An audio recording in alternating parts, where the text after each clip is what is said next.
finish. It's the main event, we gon' hit you with the fireworks. Everyone's your friend when the bottles come alive. Rolling with the gang, gang, it's gon' be a fucking crisis. Ripping round the table and I know you can relate. Can't pronounce the label, but I tell you how it tastes. Middle finger to your street cred. Do the most, get your bands, that's the toast. I say, get the bag, bag, get the money. I tell them get the bag, bag, get the money. I tell them get the bag, bag, get the money. I tell them get the bag, bag, get the money. What up? My name is Blayze, and I'm an artist producer based in Johannesburg. Yeah, been going for a while now. Worked with quite a couple of names in the game. Everybody from OGs to from like Pro and Dugza from Tear Gas to most recently with the likes of AKA and Blayze, a couple of dudes. So yeah, I've been in the game, man. I'm a fan of music. I'm a fan of entertainment. That's me in a nutshell. you can favor all night. What's the name? The one with the and Body art is exactly that. It's just art. I'm a fan of anything creative. I'm a fan of anything that you can use to express yourself. So for me, body art is like be it piercings, be it tattoos, or whatever. That's just you creatively expressing yourself and just saying, this is who I am. it look like. Pray for enemies. My first tattoo was on my chest. I got a life motto that I live by. Dream big, hustle hard. Like I've lived by that ever since. Like I had a really bad accident and I broke my back, 3 ribs in my sternum. I've got 6 titanium screws in my back, and I had to learn how to walk again and everything. So, like after that, I just adopted this whole mindset for me, which was dream big, hustle hard, and that was what I wanted to get my first tattoo. As my first tattoo, and I got it written across my chest, bro. There's more detail now, but it was dream big, hustle hard. And that was my first tat. I never ever wanted to be somebody who got tattoos for the sake of just getting a tattoo. I was like, if I get something, it needs to mean something. I don't want to fucking koi fish, you know, like I'm not that guy. So everything has some sort of significance, but that was my first tat. Pull up in the big truck. I wouldn't say there was a song that inspired a tattoo, but certainly like my creative space in terms of my music influences what I might do in terms of tattoos.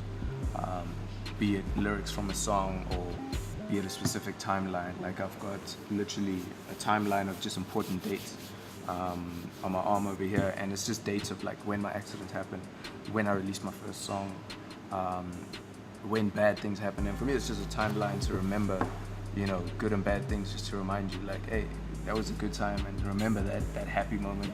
That was a bad time, and remember that, and don't let that happen again. You know what I mean? So I wouldn't necessarily say like a song has influenced the tattoo or vice versa, but there's definitely overflow in terms of what I get on body art and what I do musically. One of the longest tattoos that I've ever had to sit through was this one on my chest, which killed me. Like it was literally wings on either side with the crown in the center because my surname is King, so I got that. And the wings weren't your normal wings that the guys usually do in terms of tats. I remember the tattoo artist and I like had an argument. Not an argument, but he was just like, I don't like these wings. I was like, it's my tat, bro, and I'm paying for it. So we went back and forth on that, but I sat for 7 hours, one sitting. I didn't go back. I literally sat for 7 hours because he's based in Durban, and he was up for like a week. He just does like tattoos back to back, so I had to do it in one sitting. I remember I still had a show later that night, which was stupid. I had a show in Pretoria. So literally after getting this tat done, I could smell blood. That's how torn up I was. They wrapped me in plastic. I got in a car and drove to Pretoria for a show.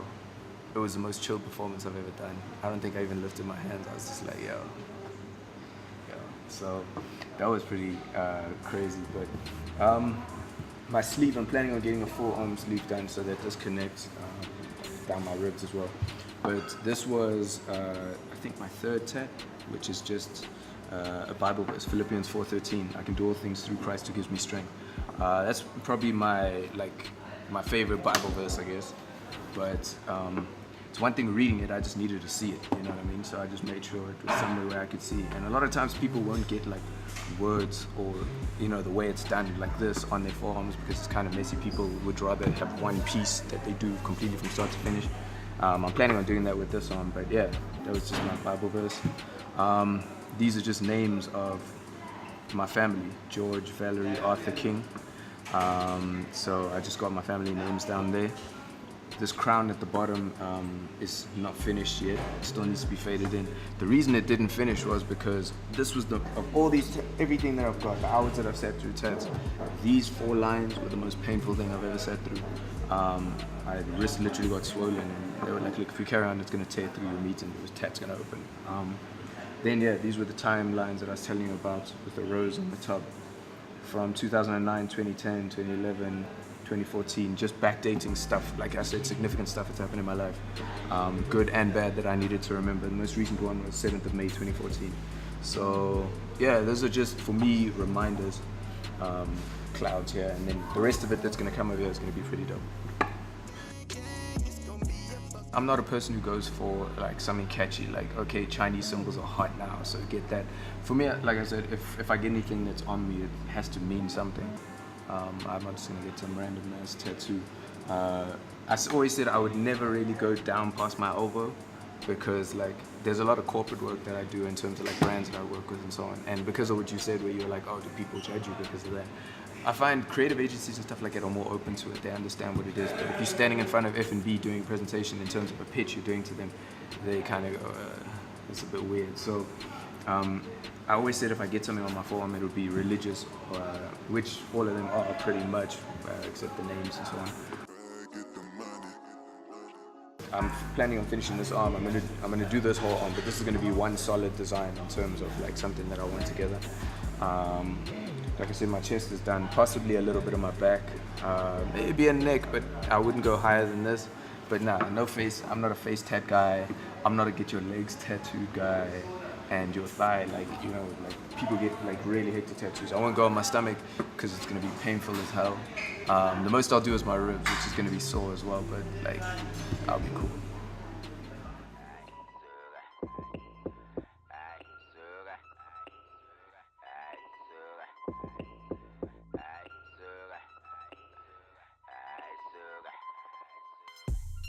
All these rappers sound the same. What do I have coming up next for my career? There's a couple of things. Obviously, we're going into December, summertime period now, so there's going to be another single before the end of the year. Right now, I've got 2 singles out. One, Get the Bag, featuring AKA, and a track called Amen. And then, yeah, there's going to be another single dropping soon. I've got an EP coming, which is like, there was an EP I dropped about 2 years ago called Ladies Night. And that just came about because people were like, yo, you do realize you're female fans, but you got no music for them. Because like, guys are haters, eh? Yo, guys are such haters. Guys are dicks. Like, you're on stage performing and guys are just like, I'm like, why, bro?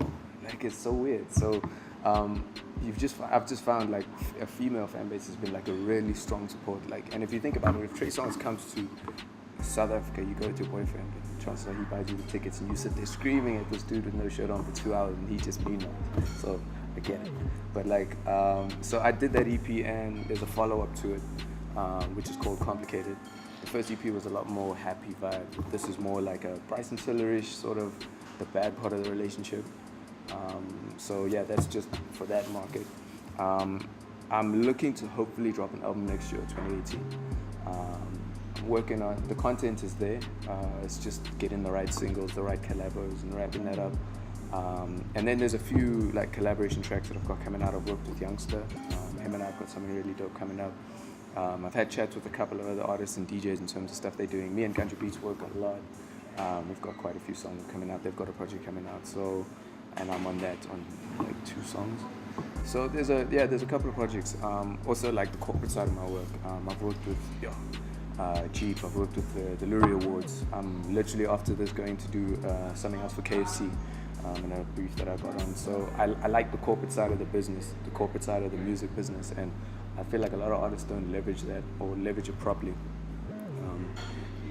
In the creative industry, there's like very few people who are actually creative. It's funny. It's the weirdest thing.